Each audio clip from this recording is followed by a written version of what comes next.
the impact of the war was very, very, very negative on the children and youth, more especially on the areas of education. The LRA abduct young children, boys, and they train them to fight and train them to kill. Carol Bellamy, who's the former head of UNICEF, called Northern Uganda the largest child-focused emergency in the world. The target of this war was children. They've never known peace, and a lot of them have actually been child soldiers.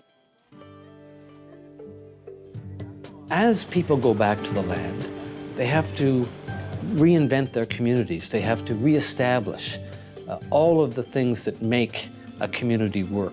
Most important of all, the children have to be given a bridge to a real life. They are the future of Northern Uganda. The Uganda Fund had the foresight to say, as Northern Uganda begins to recover, we need to invest in local organizations.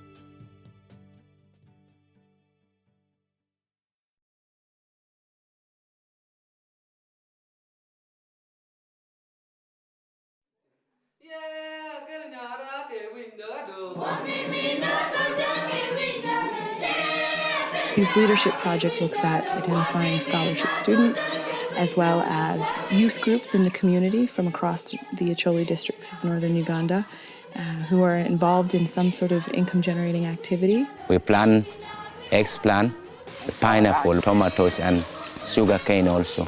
And that project helped us enough. We receive good money from that project. We are targeting a leadership because there is a leadership vacuum here.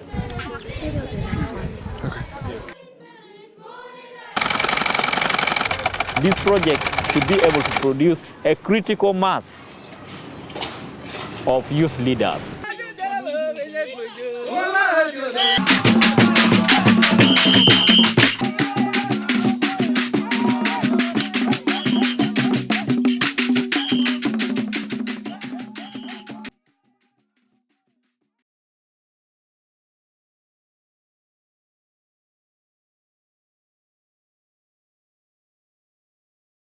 One of the most amazing things in northern Uganda is the ambition of the youth.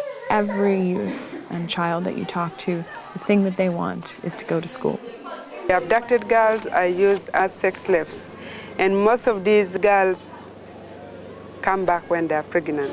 We were brought here as child mothers, people who were once abducted and now brought back to school.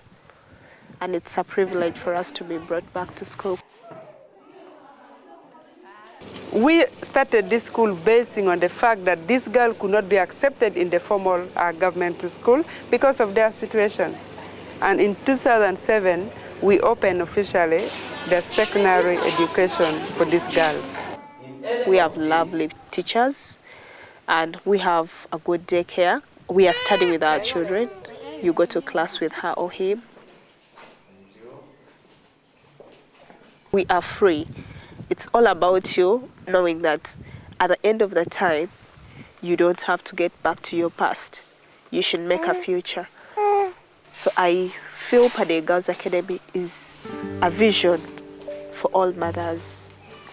This is a crucial time for northern Uganda because it's poised at that fragile point between conflict and peace.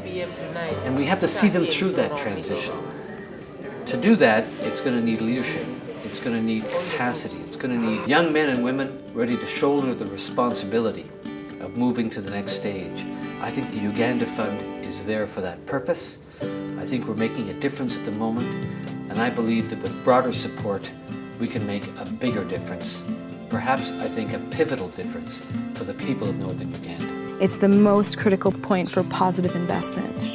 Because the international community usually responds only as a reaction to an emergency, it's very difficult to convince them that this is the time, because we're actually having some positive momentum. You can invest in that momentum, and then we won't see a slide back to war.